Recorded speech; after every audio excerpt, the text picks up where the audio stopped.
ফুটন্ত সাগরের পানির কসম, দুনিয়ার কোনো সাগরের পানি গরম না, সব ঠান্ডা, কিন্তু আল্লাহ বললেন ফুটন্ত টকবগে সাগরের পানির কসম আমি খেলাম। আমেরিকান নেভাল একাডেমির এক চিফ ইঞ্জিনিয়ার উনি বললেন কোরআনে পাওয়া গেল টকবগে সাগরের পানির কসম, কিন্তু সাগরের পানি তো ঠান্ডা, এখানে গরম আসলো কোত্থেকে? আসলে আল্লাহ সাগরের নিচে যে গরম মজুদ রেখে দিয়েছেন ওইটার দিকে খেয়াল করে বলেছে। সাগরের ভেতরে আগুন কই আছে? কোরআন যেহেতু বললো টকবগে সাগরের পানির কসম, আসলে কোনো আগুন টাগুন খুঁজে পাওয়া যায় কিনা। সে সাগরের ভেতরে পাইপ ঢুকাতে শুরু করলো, জোড়া লাগিয়ে লাগিয়ে গবেষণা, তো পাইপ যেতে যেতে অনেক সাগরের গভীরতা শেষে তলা পাওয়া গেল। তলার ভেতরে সে ড্রিল করে পাইপ ঢুকাতে লাগলো। সে পেয়ে গেল মাটির স্তর, এরপরে পাললিক শিলার স্তর, পাললিক শিলা, রূপান্তরিত শিলা, আগ্নেয়গিরির শিলা। এরপরে যখন সে পাইপ ঢুকাতে শুরু করেছে, সে দেখতে পেল এই পাইপগুলো গলে গলে পানি হয়ে যায়। এত আগুন, এত গরম, সে তো অবাক।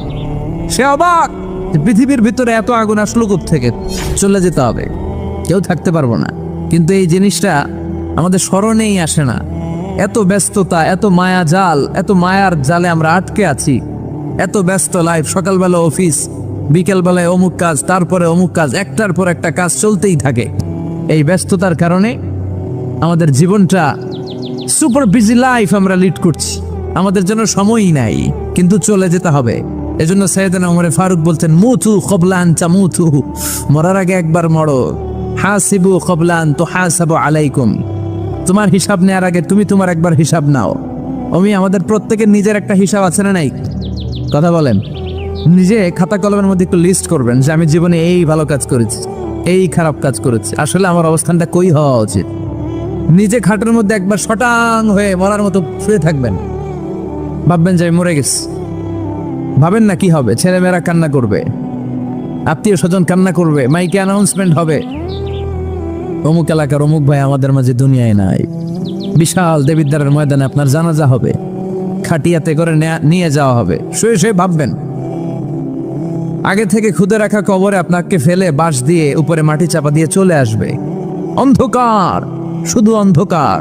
এই অন্ধকার যেন শেষ হতে চায় না। This is the nature of life, এই তো জীবন। কথা বলেন ঠিক কিনা? এগুলো ভাবার দরকার আছে না নাই? বিষ্ণু বললেন এই সূরাটা এমন সূরা মানিআতুন মিন আযাবিল কবর, এই সূরা মুলক যারা তেলাওয়াত করবে তাদের কবরে কোনো আযাব হবে। আজকে থেকে সূরাতুল মুলকের তেলাওয়াত করা যাবে? পারা যাবে।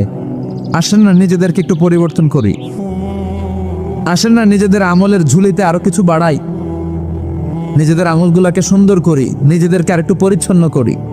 প্রতিদিন রাতে সূরাতুল মুলক তেলাওয়াত করবেন, ইনশাআল্লাহ। কইতে পারলেন না?